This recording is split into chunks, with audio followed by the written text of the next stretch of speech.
ফাজারনা ফিহা মিনাল উয়ুন লিয়াকুলু মিন সামারিহি। তো আমরা এই সব কিছু করেছি যাতে তারা এর ফল থেকে খাবার গ্রহণ করে, এইটুকুই। তোমরা কি মনে করো যে আমি এই সব কিছু তৈরি করেছি যাতে তোমরা খাও দাও মজা করো, এমনটাই করতে চাও যাতে তারা এর ফল থেকে খাবার গ্রহণ করতে পারে? অমা আমিলাথু আইদিহিম, তাদের এই হাত এই ফলগুলো সৃষ্টি করেনি। আর প্রসঙ্গক্রমে আমিলাথু ফাহুনাকা নিকাশ ইনদাল মুফাসসিরিন মা হুয়া দমির ইলা মা ইয়াউদ, এখানে হু সর্বনামটি কিসের ইঙ্গিত দিচ্ছে?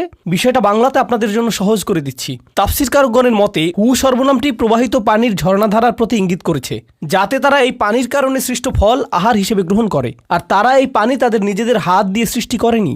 মানুষ যা করে সেগুলোর মধ্যে রয়েছে তারা নিজেদের হাতে বীজ বপন করতে পারে, তারা নিজেদের হাতে মাটি খনন করতে পারে, কিন্তু মাটির নিচ থেকে যে পানি আসে তা তারা সৃষ্টি করতে পারে না। এটা তাৎপর্যপূর্ণ, কারণ একটি বস্তুগত সত্য সবসময় সম্বন্ধযুক্ত একটি আধ্যাত্মিক সত্যের সাথে। আর কোরআনে পানিকে তুলনা করা হয়েছে স্বয়ং কোরআনের সাথে, তুলনা করা হয়েছে স্বয়ং কোরআনেরই সাথে। কোরআন আসে আকাশ থেকে, আর কোন জিনিসটি আকাশ থেকে আসে?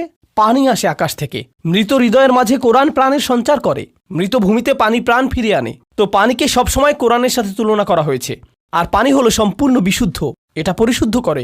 এর নিজেকে শুদ্ধ করার প্রয়োজন নেই। বিশুদ্ধ, এটা পরিশুদ্ধ করে। এর নিজেকে শুদ্ধ করার প্রয়োজন নেই, বরং এটা অন্য সকল কিছুকে পরিশুদ্ধ করে। এভাবেই এই পৃথিবীতে বিশুদ্ধতা অর্জিত হয়। আল্লাহর কিতাব নিজেই বিশুদ্ধ, আর এটা মানুষকে পরিশুদ্ধ করে। ইউজাক্কিহিম, এটা তাদেরকে পরিশুদ্ধ করে। তো পানিকে সর্বদা তুলনা করা হয়েছে কোরআনের সাথে। আর তিনি এখানে বলছেন যাতে তারা এর ফল থেকে খাবার গ্রহণ করতে পারে, যা এসেছে পানির কল্যাণে। কিন্তু তারা নিজের হাতে পানি সৃষ্টি করেনি। ঠিক যেভাবে সূরার শুরুতে বলা হয়েছে যে কোরআন কোনো মানুষের সৃষ্টি নয়। দেখেছেন জিনিসগুলো কিভাবে পরস্পর সম্বন্ধযুক্ত?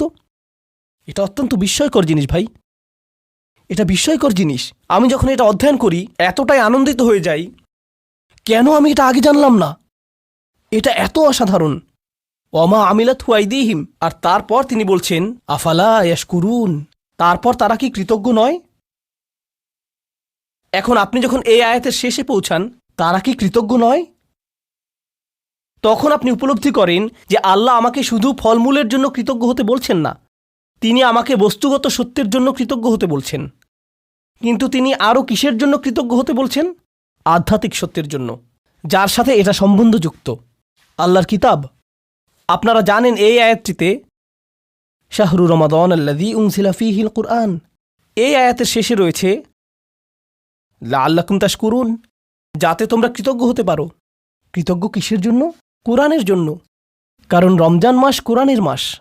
রমজানের সম্পূর্ণ এই অনুশীলনের উদ্দেশ্য হল যাতে আপনি কোরআনকে যথাযথভাবে মূল্যায়ন করতে পারেন। এটা আসলে পাক